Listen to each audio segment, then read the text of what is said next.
श्री अवध।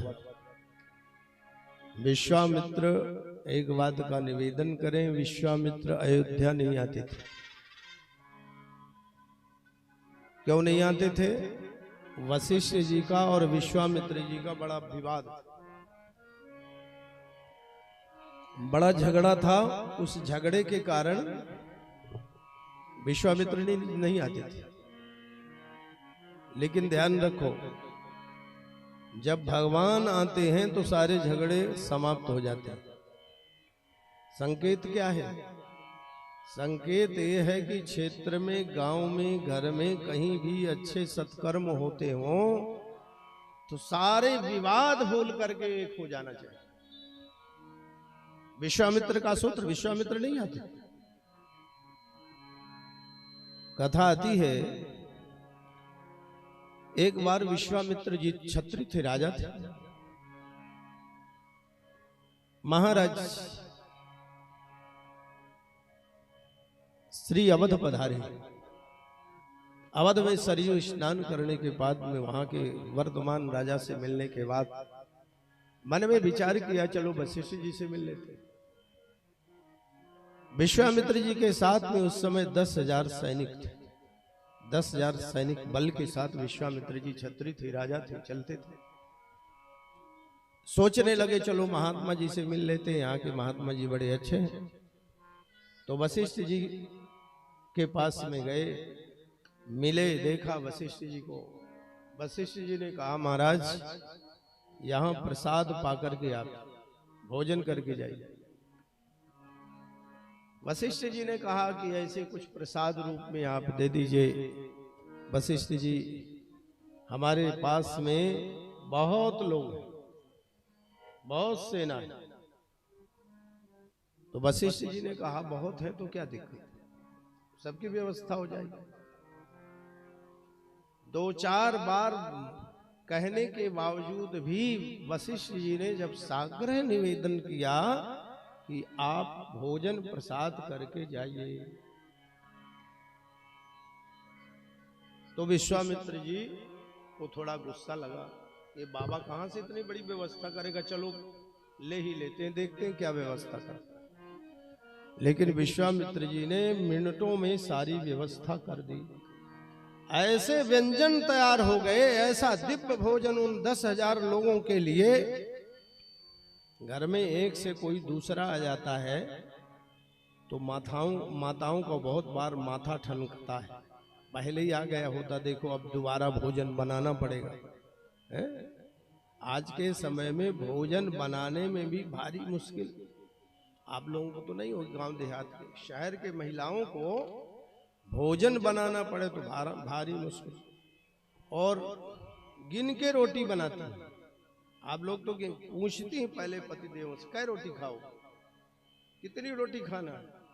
तो पतिदेव कहेंगे 2 ही खाना। अब कहीं खाते समय 2 का ही हो, बात तो ठीक है कि अन्न बर्बाद ना हो। और खाते समय मान लो अच्छा लगा कि अब हम तीसरी खाना चाहें तो तीसरी मिलने वाली, क्योंकि 2 अपनी बनाई है, 2 अपनी बनाई। तो आज के समय की ये विधि है, जितना है उतना ही बने। एक दृष्टि से तो ठीक है कि अन्न का कण और संत का क्षण बर्बाद नहीं करना चाहिए। पंगत लगी, और जब पंगत लगी तो विविध व्यंजन परोसे जाने लगे। विश्वामित्र जी दंग रह गए, एक महात्मा और ये सब कहां से क्या हो। भोजन के बाद में विश्वामित्र जी सीधे वशिष्ठ जी के पास में आ गए। महात्मा जी, कौन सी रिद्धि सिद्धि है, ये चमत्कार हो गया, बताओ हमें। अब राजा थे, बताना पड़ेगा आपको। हाँ महाराज, मेरे पास में एक गाय माता है, गौ माता है। इस गौ माता का सारा चमत्कार है, जो चाहता हूं ये गौ माता के द्वारा सब मिल जाता है।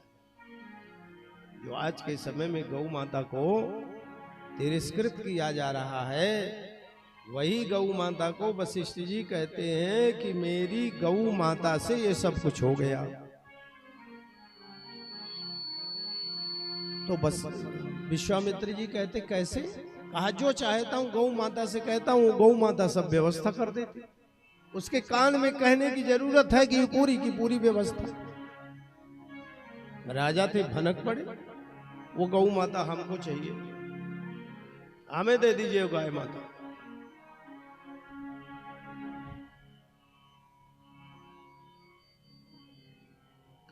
वशिष्ठ जी ने कहा संभव नहीं, गौ माता हमें। विश्वामित्र जी ने कहा आपको पता है हम क्षत्रिय हैं, राजा हैं, हम छीन के ले लें। वशिष्ठ जी ने हाथ जोड़ के कहा वो तो आपकी मर्जी है, जैसे भी ले लो, लेकिन मैं गौ माता को कह दूं कि मैंने दे दिया, ये संभव नहीं। विश्वामित्र जी कहते हैं हम ये तुमको एक गाय के बजाय 10,000 गाय देने के लिए, लाख गाय देने के लिए, करोड़ गाय देने के लिए तैयार है, लेकिन एक गाय हमको दे दो। वशिष्ठ जी ने कहा संभव नहीं। तो विश्वामित्र जी ने कहा फिर हम छीन के ले जाएंगे। वशिष्ठ जी ने कहा वो आपकी मर्जी। डाला गले में फंदा, रस्सी, और गौ माता को हठात गाय माता रोने लगी। संकेत में गौ माता ने जब गाय जाने लगी तो वशिष्ठ जी से गौ माता ने अपने शब्दों में कहा, वशिष्ठ जी कोई सामान्य ऋषि नहीं थे, वो सबकी भाषा को जानते थे और गौ माता भी जानते। तो फिर आपने मुझे दे दिया। गौ माता ने कहा मैं जाऊं? तो हाथ जोड़ के वशिष्ठ जी ने निवेदन किया मैंने आपको नहीं दिया, हठात जबरदस्ती किया जा रहा है। तो गौ माता ने कहा फिर मैं अपने रौद्र रूप में आऊं?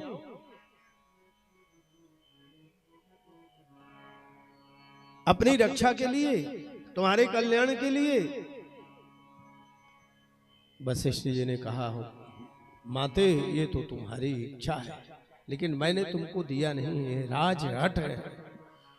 आप गौ माता ने अपना प्रचंड रूप धारण किया, और प्रचंड रूप धारण करके 10,000 जितने भी सैनिक थे, उनके कितने भी अस्त्र शस्त्र थे, कोई काम नहीं किए, सबको मार खदेड़ भगा दिया। अकेले गौ माता नंदनी ने, सब भाग गए, शांति मिली। उस अपमान के कारण विश्वामित्र जी महाराज अयोध्या में मेरा इतना बड़ा अपमान हुआ, इस अपमान के कारण अयोध्या में प्रवेश नहीं करते थे। लेकिन जब प्रभु राम आ गए तो इतना कितना जबरदस्त विरोध था, लेकिन उस विरोध को समाप्त करके विश्वामित्र महामुनि ज्ञानी, विश्वामित्र महामुनि ज्ञानी, बसहि विपिन शुभ आश्रम जानी, बसहि विपिन शुभ आश्रम जानी, जहाँ जप योग यज्ञ मुनि करही, जहाँ जप योग मुनि करही, अति मारीच स्वभाव करही, अति मारीच स्वभाव करही, देखत यज्ञ निशाचर धावहि, देखत यज्ञ निशाचर धावहि, करहि उपद्रव मुनि दुख पावहि, करहि उपद्रव मुनि दुख पावहि, करहि उपद्रव मुनि दुख गाधि तनय मन चिंता व्यापी, गाधि तनय मन चिंता व्यापी, हरि बिन मरहि न निश्चर पापी, हरि बिन मरहि न निश्चर पापी। भारत के संत ने ध्यानावस्थित लगा करके देखा कि धरती में भगवान का अवतार हो गया है।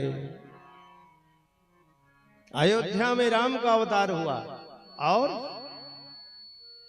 जनकपुर में महर्षि वाल्मीकि जी लिखते हैं विश्वम्भरा भगवती भवती मसूतो।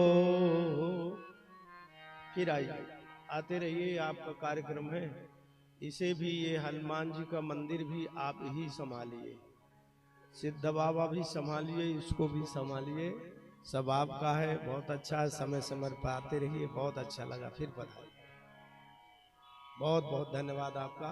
सब आप लोगों को बधाई, हमें क्या, आप सबका आशीर्वाद। जय जय जय, बहुत सुंदर। बोलिए रामचंद्र भगवान की जय हो। विश्वामित्र जी महाराज, आप है ना, राम जी के, हनुमान जी के दर्शन कर लिए, देखा, अब अभी नया निर्माण। बोले श्री सीतारामचंद्र भगवान की जय।